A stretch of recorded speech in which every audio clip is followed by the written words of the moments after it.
आप देख रहे हैं सिटी न्यूज झारखंड।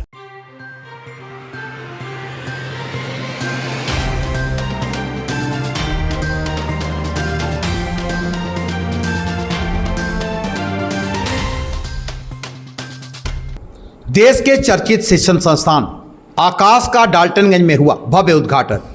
रेड़मा स्थित ट्रेंड मॉल्स के ऊपर आकाश शिक्षण संस्थान का उद्घाटन राज्य के मंत्री राधा कृष्ण किशोर, प्रथम मेयर अरुणा शंकर ने संयुक्त रूप से दीप प्रज्वलित कर किया। मौके पर लोगों को संबोधित करते हुए श्री किशोर ने कहा कि आकाश जैसे देश के चर्चित शिक्षण संस्थान डाल्टनगंज में खुलना यहाँ के छात्रों के लिए गौरव की बात है। अब अच्छी शिक्षा पाने के लिए पलामू के छात्रों को दूसरे शहर में जाना नहीं पड़ेगा, क्योंकि अब देश के चर्चित शिक्षण संस्थान आकाश का यहाँ उद्घाटन हो चुका है। आकाश ने अपने 36 वर्षों के कार्यकाल में हजारों इंजीनियर और डॉक्टर बनाया है। अब यहाँ के बच्चे डॉक्टर और इंजीनियर बनेंगे। मौके पर आकाश के तमाम शिक्षक, निदेशक, प्रबंधक समेत अन्य कर्मी भी उपस्थित थे।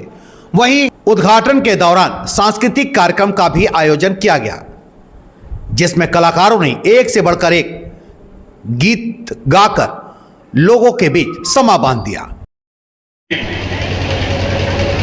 जो इस इंस्टीट्यूट से शिक्षा प्राप्त करके निकलेंगे और न सिर्फ पलामू बल्कि झारखंड, अभी तो देश को अपनी सेवा एक डॉक्टर के रूप में, एक इंजीनियर के रूप में प्रदान करेंगे, उनके बीच आपने मुझे बोलने का अवसर दिया है। मैं आभार व्यक्त करता हूं आकाश परिवार के प्रति, संचालिका जी के प्रति। ये एक अद्भुत संयोग है। हमारे जो कलाकार यहाँ पे बैठे हैं, राम और श्याम, और इधर राधा कृष्ण,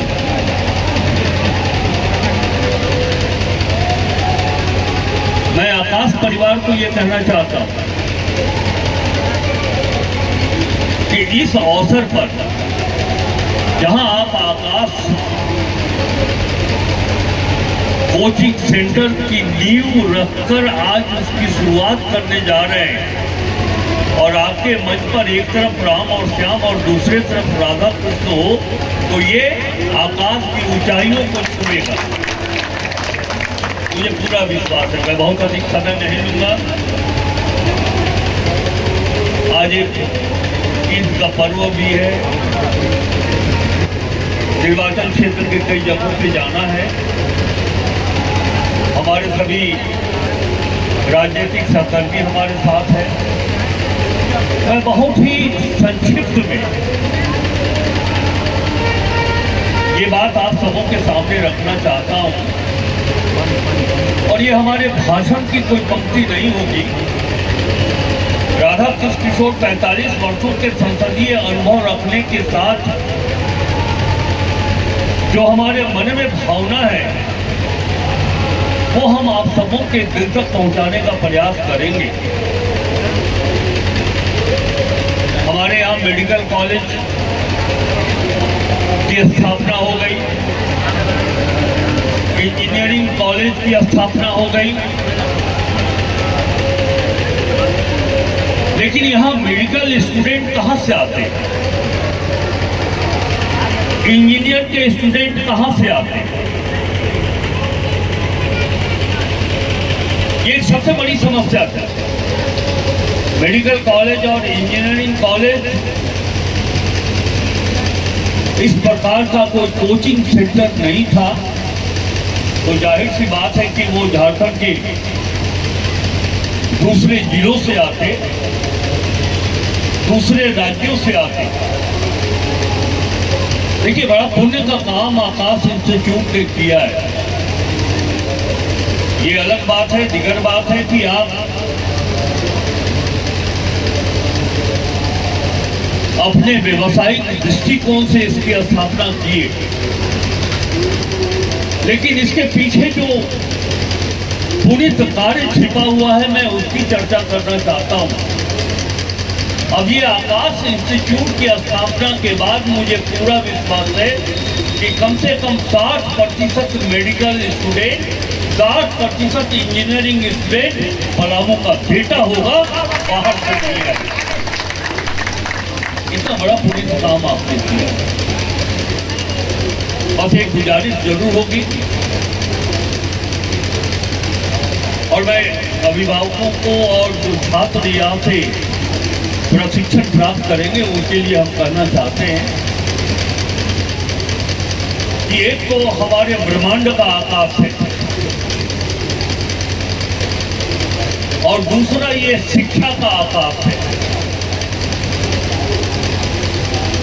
आकाश इंस्टीट्यूट ने शिक्षा का आकाश पलामू में लाकर स्थापित कर दिया है। अब हमारे बच्चों पर यह निर्भर करता है कि आकाश को छूकर, अर्थात आकाश इंस्टीट्यूट को माध्यम बनाकर वो शिक्षा ग्रहण करिए, ताकि हमारे ब्रह्मांड का जो आकाश है उसे आप छू सके आने वाले समय। मेरी गुजारिश यही है, मैं एक राजनीतिक व्यक्ति हूँ, राजनीतिक व्यक्ति के साथ साथ एक सामाजिक व्यक्ति हूँ। मेरे राजनीतिक कैरियर के अंतिम समय में मैं अपने पार्टी के नेताओं के प्रति आभार व्यक्त करता हूँ। छतरपुर, पाटन और पलामू की जनता के प्रति आभार व्यक्त करता हूँ कि मुझे ये अवसर मिला है कि मैं राज्य का वित्त मंत्री हूँ। मैंने कभी इसकी कल्पना नहीं की थी, लेकिन एक वित्त मंत्री होने के नाते मैंने जो अपने जीवन का पहला बजट मैंने प्रस्तुत किया विधानसभा में, मैं नहीं जानता हमारे पहले कई मंत्री इस प्रमंडल से हुए थे, उनका भी योगदान रहा होगा, लेकिन पहली बार जब मैं राज्य का वित्त मंत्री बना तो बजट बनाते समय मैंने ये तय किया कि पलामू को झारखंड के क्षितिज पर स्थापित करना है। शायद उधर ध्यान किसी का नहीं गया था। लगभग 500-600 वर्ष पहले राजा प्रताप राय, जिन्होंने पलामू किला का निर्माण करवाया था, और उसके बाद राजा मेघती राय जी ने जो दूसरे किला का निर्माण करा रहे थे और वो पूरा नहीं हो पाया, तो वित्त मंत्री होने के नाते मुझे लगा कि 600 का जो इतिहास है वर्षों का, क्यों नहीं, अगर आज हमें हमारी जनता ने ये आशीर्वाद दिया है तो उस किला का जीर्णोद्धार कैसे होगा, मैंने ये सोच रखी।